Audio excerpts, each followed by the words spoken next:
You've probably heard it 100 different ways. Don't take it so hard, stop overreacting, you're too emotional. And somewhere along the way, you may have learned to apologize for how deeply you feel, for the tears, for the silence, for needing space, for being a lot. But I want to offer you a different perspective today. What if nothing is wrong with you? What if the label you've been carrying, weak, dramatic, broken, was never accurate in the first place? Because there's a real reason life hits you harder than it hits other people. And it isn't a flaw in your personality. It's your nervous system. Some people are built to process the world lightly, but you were built to process it fully. Psychologists often call this being a highly sensitive person.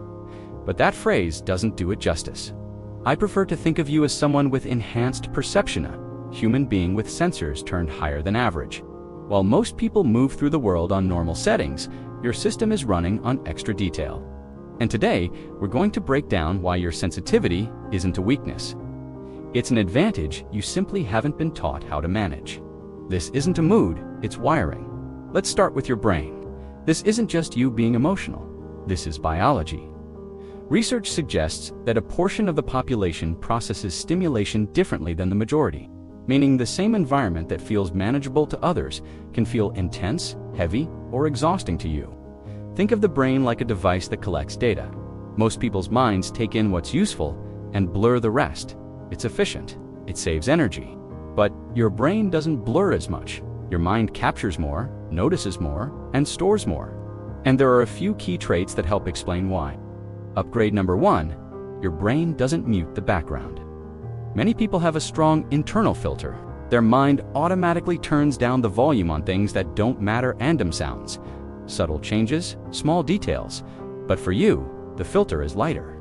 It's like your brain has trouble deciding what's irrelevant, so it takes in more information at the same time.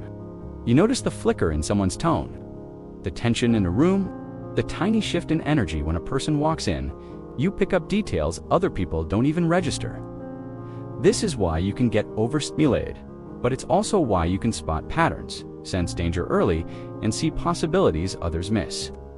Upgrade number 2, your empathy isn't just emotional, sometimes it's physical. Most people can understand another person's feelings from a distance. They can say, "Oh, they're upset," and keep moving. But you don't always have that distance. When someone is hurting, you don't just notice it, you absorb it. It can land in your chest, in your stomach, in your thoughts for hours after the conversation ends. Your system mirrors what you witness, almost like your brain is running a live simulation of someone else's experience. That's not you being too sensitive, that's you being highly tuned to human emotion. And yes, this can be heavy, but it also means you read the type of person who can make someone feel seen without saying much at all. Upgrade number 3, you process deeper, not slower. This is the one that gets misunderstood the most. You might think you're bad at quick decisions. You might feel behind in conversations. You might replay moments and wonder why you didn't respond faster. But what's actually happening is simple. Your mind doesn't skim, it dives. While others respond instantly with surface-level reactions, your brain checks more layers. You read meanings, you consider outcomes. You connect what's happening now to what happened before. You're not pausing because you're clueless. You're pausing because you're running analysis. That isn't weakness, that's precision. So why would evolution keep a trait like this? Here's the question people rarely ask. If sensitivity was useless, why would it still exist? If it were purely a disadvantage, nature would have erased it a long time ago. But it didn't, because communities need different kinds of minds. In early human groups, some people were built for action, fast, bold, fearless. But if everyone is fearless, the group becomes reckless. The tribe also needed watchers. People who could notice small changes before they became disasters. People who could sense danger before it appeared obvious. People who could read what others missed. That role wasn't lesser. That role was survival. Sensitivity was never meant to be a flaw. It was meant to be an early detection system. The world is overstimulating because it wasn't designed for you. Modern life moves fast. It's loud, it's competitive, it rewards constant output. And if you're built to feel more, notice more, and process more, this world can feel like it's always one notch too intense. That's why you feel exhausted faster. That's why you hit your limit sooner. That's why you sometimes shut down and need silence like it's oxygen. That isn't you being dramatic. That's your system reaching capacity. When your mind takes in more information, it also fills up sooner. Some people are built like wild plants. They grow anywhere. Harsh environment? Fine. No rest? Fine. No rest? Chaos. Pressure? Still fine. But you're different. You're not built to thrive in any conditions. You're built to thrive in the right conditions, and the science supports this idea.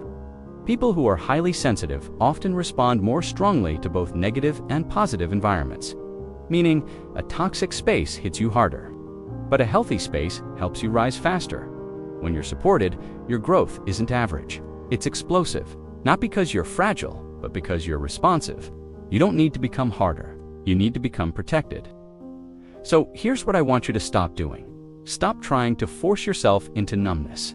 Stop acting like the goal is to feel less. The world already has plenty of people who ignore emotion, overlook detail, and rush through life without noticing anyone. It doesn't need more of that. What it needs is people who can feel accurately, people who can read between the lines, people who can sense what's real before it becomes obvious. But you must take responsibility for caring for your system. That means boundaries. That means recovery time. That means not shaming yourself for needing quiet. You don't need to fix your sensitivity. You need to manage it like the powerful tool it is. And the next time someone calls you too sensitive, pause for a moment. Not to defend yourself, not to shrink, just to remember this: you are not broken. You are not weak. You are not a mistake. You're simply a person who experiences life in deeper detail than most. And in a world that's slowly losing its ability to feel, your sensitivity isn't a burden. It's proof you're still human. And if you tend to stay quiet, to observe more than you speak, to be present without being visible, that silence isn't emptiness. It may be the shape of a different kind of strength.